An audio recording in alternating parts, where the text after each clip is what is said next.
for my herringbone pattern, what I'm using pallet boards. And I don't want to use an entire pallet because I don't want it to be thick and chunky look.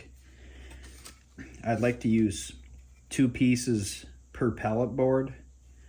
So some of my pallet boards are just over 3 inches, and I'm going to clean up the edges on both sides.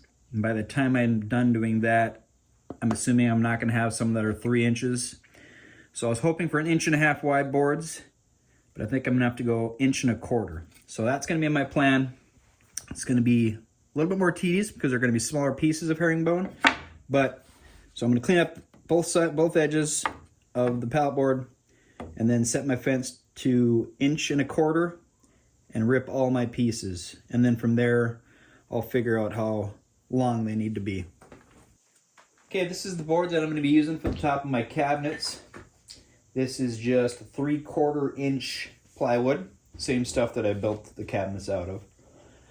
I'm going to be doing herringbone on top of this with pallet boards, and I'm ripping down my pallet boards to strips of, these are 1.25 inch wide, and then the length of them is going to be depending on how I divide this out.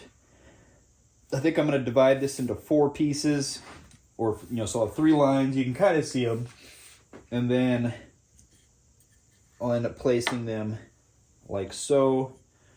But I think first I'm going to paint this black, just in case when I lay out these boards, if there's any gaps in between, you're not going to see a light colored wood. So I'm going to paint this black, get my lines set up, and then I'm going to sand and stain these different colors of stain, and we'll start laying them out. To start laying them on the board, I have drew a line in the middle, and now we have a divider here as well for breaking it in half. You take your first board that you're going to start, find the middle, make a little pencil line on it. Take your speed square, use the 45-degree angle, have the middle of the board line up with touching that line, and get it in the middle of the board where you want it, and that should be your starting point.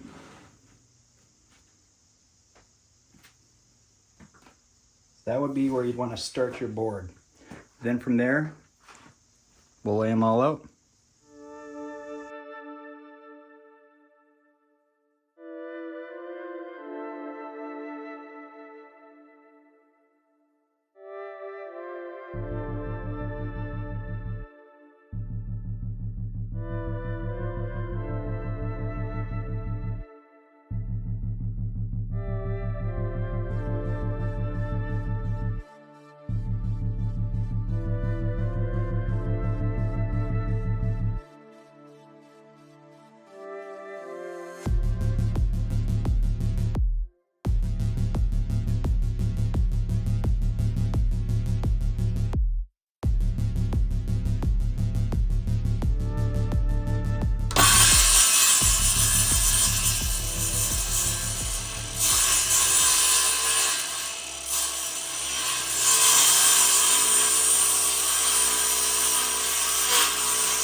There's a couple of spots I'm going to have to touch up before I put my trim piece on.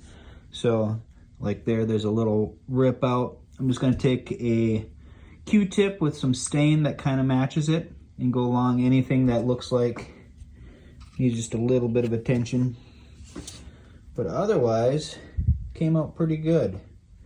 Just a little touch up. I'm gonna probably run a, I don't know if I'll maybe take a light burn on the side or just take some neutral color stain and just kind of hit a little bit of the edges just to make sure that if the trim piece has any type of little gap that you won't see really light wood. All right, so I've cut my 2 caps are for the frame of the table first. So these I cut. I'm going to do a 3/8 inch lip underneath, and then the top should be enough to when I pour epoxy that any of the highest points will still be below this. So now I'm gluing and I'm clamping all these up. So I'm doing these 2, then I'm going to do the side pieces. Just glue and brad nail, and I'm trying to make sure I have enough glue to where when I pour the epoxy, it will form sort of a barrier so it's not just leaking straight down.